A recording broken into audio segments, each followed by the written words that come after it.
So the question was, how do we get back on track after having a bit of a funk, going through a bit of a down patch, something like that? How do we get back on track? Anytime anyone makes a mistake with our coaching, I'm like, fantastic, because this is the time when you learn the most about yourself and what you're truly capable of, and establishing tools and resources to help you navigate any potential issue in the future. And the thing is that things are going to happen, right? Things are going to come up in your life and they're going to derail you. And it's really important to learn and grow from them. And if we just give up or throw in the towel every time something throws us off track, we're never going to get anywhere. So one, expect to have more issues in the future. If you don't allow yourself to go through ups and downs, you're never ever going to be able to come out of them, and you're never going to learn. So expect to have ups and downs, but learn from them as much as you can. 2, don't worry about being perfect, because you're never going to be perfect. Perfection is an illusion created by our minds, and it's not realistic. Focus on establishing routine and habits as much as you possibly can and building on that. 3, 4 pillars to success: sleep, nutrition, hydration, exercise in some capacity. Okay, those are your 4 pillars. Stick to them, no matter what's going on. Ups, downs, goods, bad, whatever, you're all way. It doesn't need to be perfect. Nutrition is, hey, look, I can't eat very well or away, I'm going to focus on my protein intake. Hydration, I'm going to make sure I get as much water in as possible. Look, if that means I'm having Powerades because that's all I can do, then I'm having Powerades. Sleep and recovery, I'm going to optimize my sleep as much as I possibly can, using meditation, going to sleep early, whatever needs to happen. Exercise in some capacity. Look, I can't get to the gym, but I'm going to go for a walk.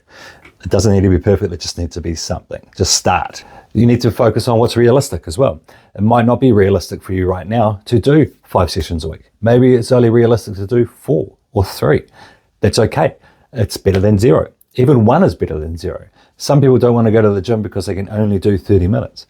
Shit, that's better than 0 minutes. If you do that 3 or 4 times a week, that's 1.5 to 2 hours of training a week than you would normally do 0 on. And building on our routine, building on our habits. It's really, really important that we establish our habits and routine back into our lives as soon as possible. So book it into your calendar, schedule it. Oh, on Tuesday at 12 o'clock, I can get to the gym, book it in. Your health is a non-negotiable for you. It should always be a non-negotiable for you. What happens when you panic is you can't make decisions. It's a fight or flight response. So it's really important to de-escalate that emotional response we have to triggering situations. One of the biggest things is actually just getting it out there. Look, this has happened. This really scared me. Other people you'll notice have been through similar things. They might have ideas or resources, people you can talk to that really help and support you. Sometimes, like in counseling, sometimes when you go to a counselor, you come up with your own solutions, right? Because it's the act of talking and getting it out there that allows you to start understanding, regulating, and building the resources within yourself to actually deal with it and cope with it. You tend to come up with your own ideas and strategies and how you're going to overcome these things as well. But if we keep it all inside, what will happen is that panic, that emotional response you get from it, that fight or flight response, stays elevated, and you can't regulate yourself, and you make poor decisions because you need comfort in your life. So we take away a lot of the things in our lives that long-term give us even greater comfort, like healthy bodies, healthy minds, and we focus on short-term solutions that make us feel good for a little bit, like poor eating or sitting on the couch watching TV because it takes our brain away from thinking, all that kind of stuff. Whereas that's a very, very slippery slope. And if we start doing those things, what tends to happen, it gets harder and harder and harder to pull yourself out of it later on. Okay, so it's really, really important that we try and maintain as much as we possibly can. But if you do find yourself in that slippery slope and you're heading downhill and it's very hard for you to pull out of it, again, the first thing to do is looking at what you can control, looking at what you can start establishing back into your life now, right?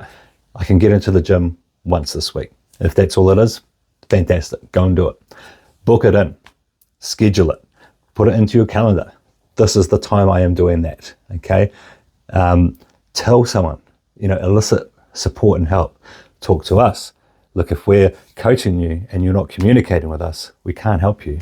So if you're having struggles, you need to reach out and say, this is what's going on.